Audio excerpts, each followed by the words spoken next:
Hey y'all, it is Easter weekend and I'm just making treat after treat to share with my family. I don't want to share with you too. Today is fudge and it's a beautiful pink and white striped fudge. It's so pretty for springtime, anytime. I love to call it Easter fudge, but you can make it for Mother's Day as well. I'm starting with 5 cups of confectioner sugar or powdered sugar. And into that, the recipe calls for 2.5 cups of desiccated coconut. And I had to look that up too. I thought, what in the world are they doing to that poor coconut?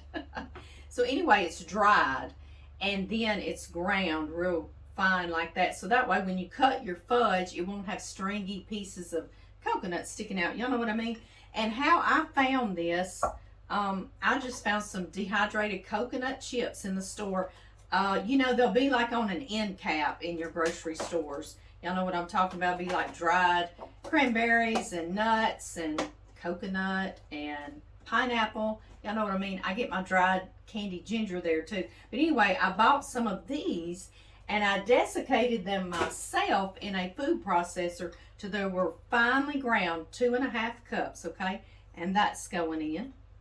So now, we were meeting ourselves to that coconut, huh? That word is harsh, isn't it? I've got a 1/4 teaspoon of salt going in here. You know, that'll just counteract our sweetness because we definitely going to be getting sweet. Sweet indeed. We have got a 14-ounce can of sweetened condensed milk going in.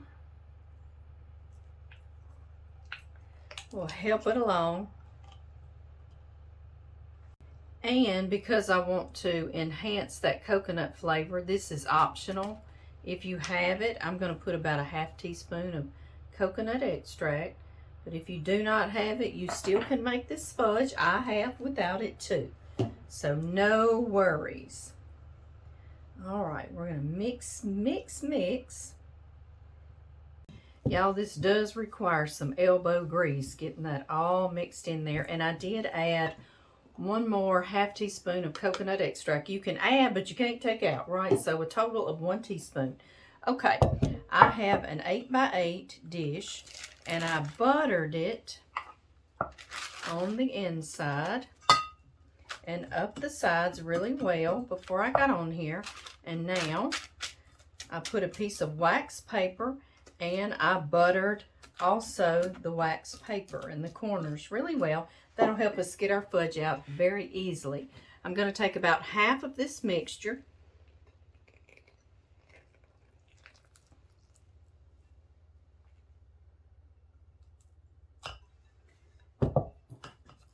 and place it in.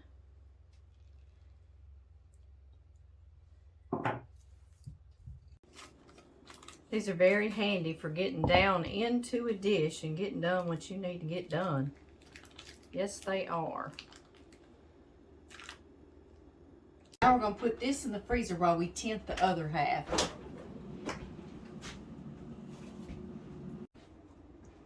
And like that extract, we can put in, but we can't take out. So I'm just going to start with a little and get it the pink I want.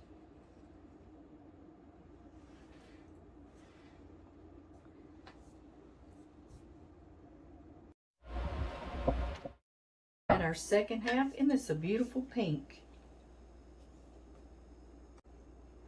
And spread. Now we'll place it back into the freezer for about 30 minutes, and we're going to have some coconut delights. After 30 more minutes in the freezer, now we remove it. That paper helps you get it out a lot easier. I'm going to just place it upside down and remove all my wax paper.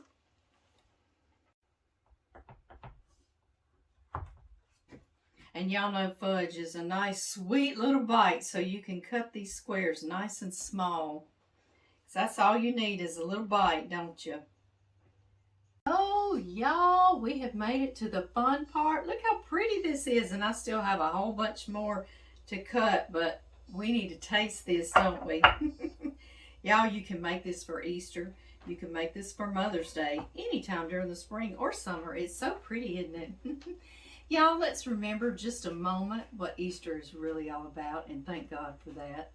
Happy Easter, y'all. fun part. Let's taste.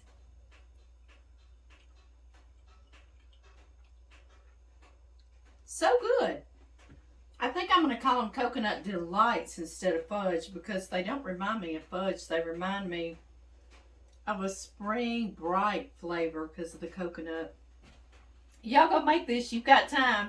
I'll see y'all in the next video.